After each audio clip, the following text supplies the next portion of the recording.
up to that point, we had Abe and Munch, and there was some consistency there. And I think once we started working on Stranger's Wrath, it was definitely an Oddworld game, right? But it was also it had this kind of, it was definitely inspired by Westerns, film Westerns, old film Westerns, spaghetti Westerns. So there was that element too, and having to think about that and how to weave that sound in, or weave it in and do it in a unique way that would work with the overall Oddworld sound.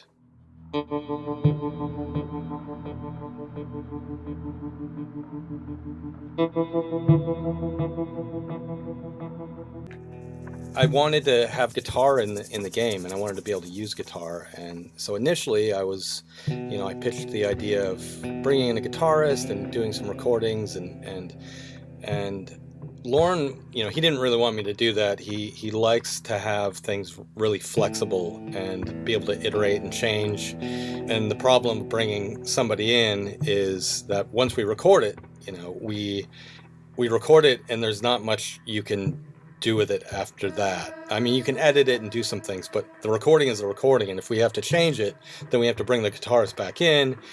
And so he didn't want to do that because it was going to be too slow and it would cause a lot of problems from a production standpoint. So my idea was, I said, well, okay, well, if you're not going to let me bring in guitarists or live musicians, then let me learn, then buy a guitar for me and I'll learn to play it. And then so I learned basically how to play guitar, and then I was the one who played the guitar on the soundtrack.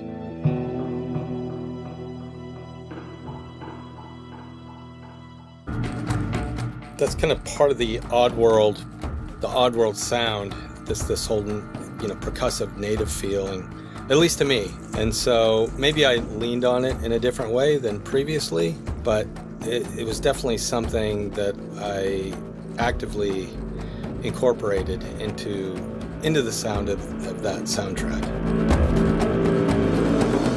I wanted to bring in a percussionist, but again, that was discouraged. So I said, okay, well, I want to take percussion lessons, pay for my percussion lessons. And they were willing to do that. They were happy to do that. And so I took about 6 months worth of percussion lessons.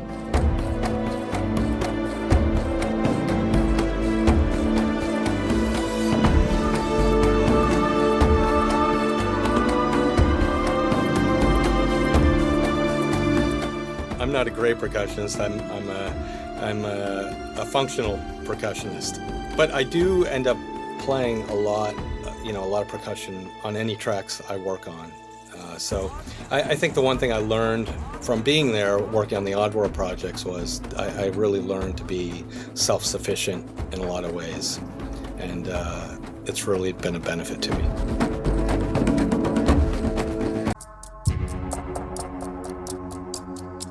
Odd meters are something I've been interested in, and not that I use them a lot, but every once in a while I'll sit down and I'll work on something, and I think working with an odd meter just kind of feels right. It has a different feel, and for some of those particular tracks or particular scenarios for Stranger's Wrath, it just felt like it worked better.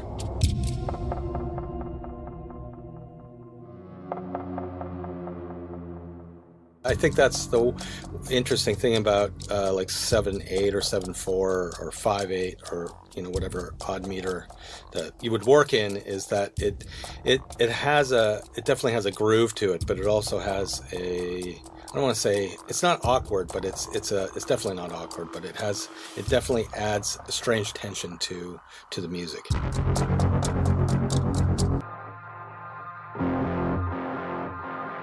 There's always a framework you have to think about when working on any game, and I think that game was no different. Just trying to figure out, like, how do we approach music from an interactive or reactive standpoint and a game state standpoint. Thinking about the states of the game and what's happening in the game, and how do we tie that to the action in the game? How do we make the music flow with the action of the game itself?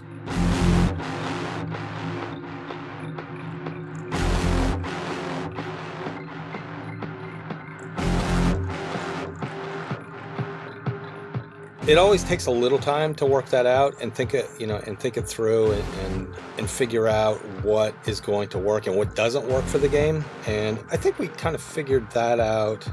The game was in development for 3 years, and I want to say that I probably started experimenting with that idea, the framework that we had come up with pretty early on, and came up with something that I think we mostly, there were definitely exceptions, but we mostly stuck to the core ideas of what we came up with.